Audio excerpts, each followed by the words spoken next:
We started a certain way in a specific physical or mental mindset, and hopefully we've made some leaps and bounds and we've changed to become better. And I'm gonna scroll through these. If you want to just keep an eye up on that TV screen, I'm gonna also work with my computer on this. But we're gonna go into the overview and then the specifics of each focus point that we tackled each week in the challenge. And they're gonna be very familiar to you because that's something we've worked on the entire time. Hopefully, they're familiar to you. Okay, so the overview of the challenge, if you can see it, the first bullet point, we had a task each week, and this was hopefully to build up your physical, mental, emotional, etc. strengths, right? We thought of ourselves like a wheel, and this is an analogy I used, with many spokes in it because we want a well-rounded outcome as well as a well-rounded future with our knowledge base, right? We just didn't want to focus on one thing the entire time and lose out on potential opportunities to have other options to get better or learn to grow. And then the overall goal was to drop body fat. So in this, we didn't focus as much or emphasize the weight, the pounds, or the tape measure. It was mostly the body fat percentage. And so that's what we emphasized this challenge.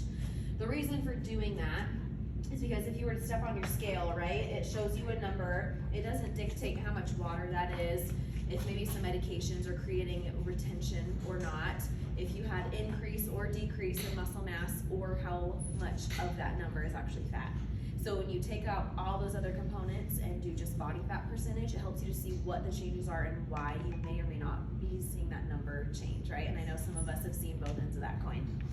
Then we have the other factor for the winners. We needed 36 workouts total, which equated to about 3 a week for the entire challenge, which is a pretty, I would say, standard or healthy lifestyle to live even after your challenge. If you never do a challenge again, if you can be active outside of your regular daily activities in a gym setting or an outdoor setting, it'll lead you to stay that healthy or stay at a healthy lifestyle.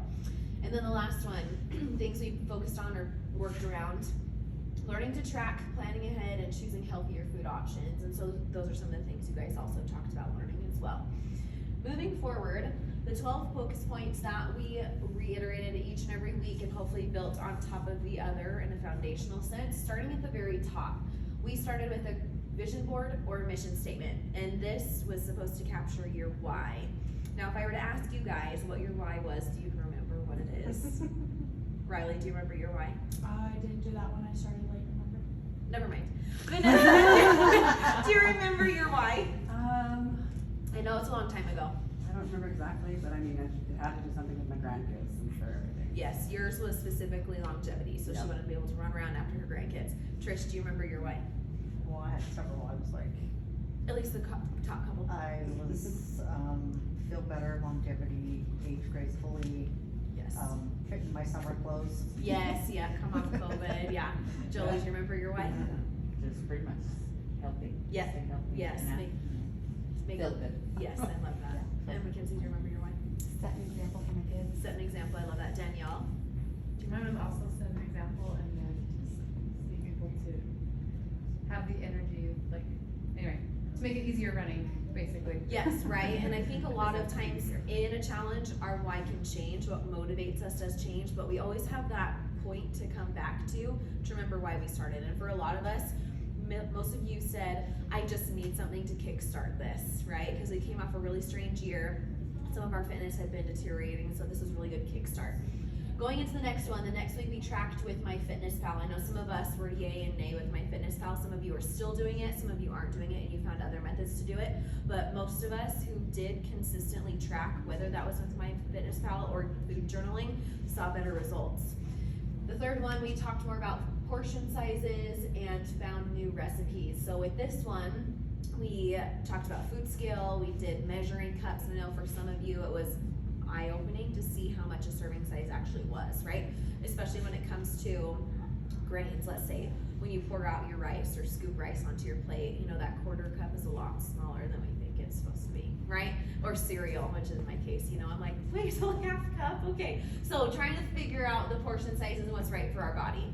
Going into that would be your hunger signals. And I know a lot of us were trying to figure out what hunger signals were versus boredom versus suppressed appetites because of our jobs, our stress, our work life, our sleep, right? So that was really helpful and insightful for a lot of us. Next one is pre and post workout nutrition. I would say a lot of you guys had really good pre and post workout nutrition tactics, at least. I know some of you guys did intermittent fasting, so it was a little bit more specific to your case. But for the rest of you, we talked a lot about what to eat beforehand so you didn't feel sluggish or fatigued, what to eat after to optimize what you just did in your workout, right? Because we don't want to come to the workout, work hard, not do anything that will last the long term. The next one being hydration. Focusing on water consumption, especially now outside. Does anyone know the generic rule of thumb to follow with how much your body needs per day? Your water intake. Vanessa said same as your weight. Anyone else? Ounces. It's your weight divided by. Half your body weight in Yep, ounces of Lori water. said it. So all you guys Half have your body, these. that's right. It's half of your body weight in ounces is the minimum that you should be consuming every day, right? So a half gallon is probably a good indicator, a good place to start. Above that, obviously a gallon would be great. Then we went into nutrition labels, reading the back of labels, kind of tying it back into portion sizes, and also noticing, a lot of us notice a little bit more of those micronutrients, how much sodium it had, other vitamins and minerals that also attribute to your health. And then sweets. This one was hard, but that's okay. Curbing your sweet tooth, it's okay to have the treat, we just need to learn how to modify, right? And then the next one, doing something new. That was a week where we encouraged you guys to either go outside and do a new activity, come try a new class, whether that was yoga, a high fitness class, or something else in another gym, just to branch out and see what else you enjoy. Because fitness or exercise or healthy lifestyle doesn't always have to be in a gym setting. It can also be, you know, going on your hike, your bike ride, kayaking, whatever there is that you can do that brings you fulfillment. And then the next one, sharing the love, that was where we tried to invite people to come try a workout, right? And invited people in to come try. Did you come in and try class?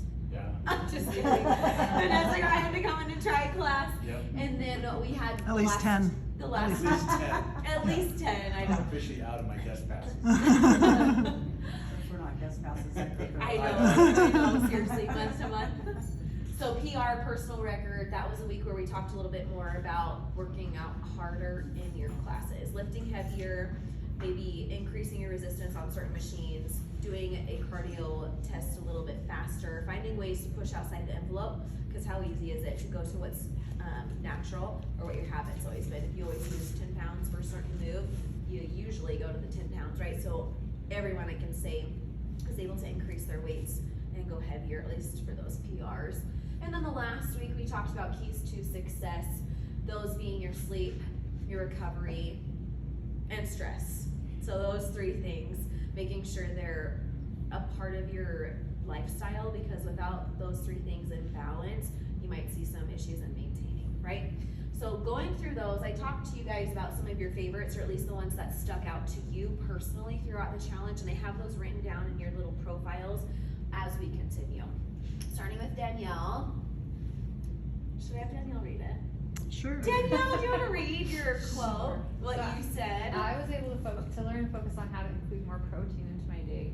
I enjoyed the week where we learned about portion sizes. It helps me to recognize what food groups I was overeating and undereating in. I love it. Thank you for reading that. And so with that, I thought it was neat because she brought up the fruits and vegetables. A lot of times when we eyeball food or have things accessible in our pantry, it's a lot of things that are already made or processed, which are not bad, you guys, right? It's all about varying what you eat and consume. But she said, I realized how little I was eating after tracking. So I loved that recognition that she had. Look how cute. Hello. Next person, Trish. Would you like to read yours? I feel better than I have felt the whole year. I find that I need a challenge to get me where I need to be, so this has been great. Having a vision board was really helped me stay on track because I see it each day and that motivates me. Learning about my 100 Qs was also helpful, and learning how it worked for me was a great tool. That's perfect. And if you guys can't see it or read it that far away, just let me know and I can read it for you. But I like how Tristan emphasized her hunger cues and then her vision board. So being able to see it, some people are externally motivated, and I noticed that with some of you guys. There's that external motivation factor. You have a coach, you're accountable, you have a gym you go to, you have your food journal or your tracking mechanisms, and for other people it's internal. It just comes from you and you commit to it, you've paid for something, you're showing up, and that's all of the motivation that you need. Next, we have Annalise, and she unfortunately has a family get together, but I'll read hers. She said, I've learned how to be, I'm gonna read on my computer, accountable to myself. There are many ways to be successful and many things to accomplish other than just victories on a scale. The week where we focused on hunger signals and food portions was really helpful to me in learning what my body needed and when. And a few of you ladies actually said that too. You learned what you needed and when more than any other time. Mackenzie, do you want to read yours? Oh, yeah, I can. Can you see it? Maybe. Okay. I've learned that being healthy is not a number on the scale. It is a good tool to keep you on track, but it isn't everything. I enjoyed being pushed to try something new. It's got me out of my comfort zone. Also being aware of my nutrition before and after my workouts helped me stay strong. I feel like I have more confidence in my body than I ever have before. That's great. And I remember in the beginning, there was a time in the challenge where you're like, I'm feeling really tired of my workouts. And some of you guys said this also as well later on. And we talked more about what to eat before or after to help that glycogen or at least the energy for your muscles. And I know a lot of you guys said that worked. Like Vanessa, we talked about the night before for you worked really well, getting some more carbs in. And then Mackenzie dialing that in a little more seems to help. Vanessa, can you see? Do you want to read? I learned that I need to consume more fruits and vegetables, and this challenge helped me to stay accountable. It's made me think twice about what I eat. I make better food choices now. The week where we focused on our PRs motivated me. I've been lifting heavier, and it makes me feel strong and empowered. I recognize the connection that I has food. So yeah, so in the gym, being strong and eating well at home, they're very similar because if we're eating not as great and it's not supporting the work we're doing at the gym, our gym life might suffer. We might not feel as strong or empowered, and you recognize the connection between the healthy eating and the good workouts. And there was a light bulb where after you were done with your work trips, you were like, oh my gosh, I'm eating so good, and I'm working out so good, and I feel so good. And I was like, that's so good. So much good. So many good things. Okay, and then Michaela, she said, I learned that it is never final. There is always growth. Tomorrow is a fresh start. You can always keep going. Tracking my food allowed me to see where I was falling short. The victories I see don't always have to do with the scale or with numbers. I've learned how to look past that. And I feel like in our culture, in the diet culture, and a lot of times the female culture, the number is a big, what would you say, a reflection of almost how you feel, right? You see the number and then that's how you feel the rest of your day. If it's a lower number, you feel better. If it's a higher number, we don't feel as good. And so she was able to make the dissociation and recognize how she felt was very different than what numbers she had been seeing prior, okay? Then Riley, do you wanna read yours? Sure, it says, I've learned some amazing reminders and tools going through my day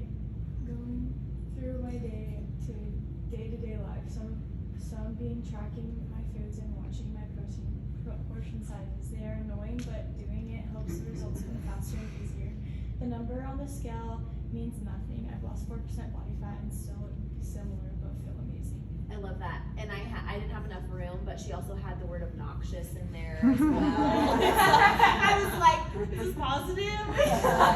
You learned a lot, and I know a lot of you have knowledge or backgrounds of healthy eating and habits like this, and so a lot of this was just reiterating the habits, and Riley said that a lot of it was just re-implementing the things she already knew in a structured sense so you can keep doing it for the long run. Next we have Des. She said, I learned that the scale is, she's so funny. I learned that the scale is not my friend, she said. I can't live or die based off the scale. How I feel is so much more important. I learned how to listen to my body and wasn't just shooting for a number. I had other goals beyond the scale goal. I know that I need healthy food to lead a healthy life. And in the beginning, Des talked a lot about, at the end of the challenge, I want to see it say this number. And as the challenge continued, and she talked about feeling stronger, maybe gaining muscle or eating more of this category because she was lacking, she realized that the number wasn't changing as much, but what was happening on the inside was. And so at the end of the challenge, she was okay with the number not dropping all the way down to that baseline of what she wanted it to be. And then we have Vicky. She says, I have learned how to be more mindful about what I am eating. I recognize what my body needs, and tracking in MyFitnessPal allows me to make the changes I need. branching out with eating well, rounded snacks really helped me stay focused and get the nutrients I needed, especially when exercising and getting stronger. I know a lot of you guys with your jobs or with your lives are very busy, and Vicki talked a lot about how as a hairdresser she's on her feet all the time and she stacks her clients back to back, and so she felt like she was really lacking in calories and protein and a couple other food groups. And so when we broke down her day, she was able to file in snacks that were a little bit better and more well-rounded for her, and that seemed to make all the difference in the end. She was able to drop her sodium a lot, because a lot of snacks or drinks have sodium, and she focused in on that, which was kind of neat to see how that one little key piece made all the difference for her. And then our stats over the 12 weeks, there's Lori in the Oh. picture. We can have it without And her. you. And me. We have 10 total challengers that were in the challenge, and over the 12 weeks, these are the stats, and I think they're pretty phenomenal. Starting with the first one, our overall weight loss is 27 pounds. So you think about one of those 25-pound dumbbells and how heavy that is, distributed between all of you, that's how much weight was lost. Next, the total body fat percent lost was 29.4%. And so that's the relative change for each person, and then added it all together. So almost 30% there. The next is number of inches lost, 25, almost 26 inches lost. But That averages 2 per person. It's pretty. 2 per pounds. person, I was just about to say that. Did you was- add in the inches? No, of I'm just gain? kidding. No. Well, the average. And then our focus, again, I just wanted to reiterate, it was on preserving our muscle while losing our fat, right? Because we want to maintain muscle, we want to be strong as we age, because as we age every decade, we tend to lose muscle mass. And so keeping your muscle, losing your body fat is the overall goal. And that's what we were able to achieve and maintain in this challenge. So I just want you ladies to know how proud I am of you guys. I forget what the next screen is. I don't think I go into the winner, but I might. So if I accidentally go into Hold the on. winner, I'm not sure. I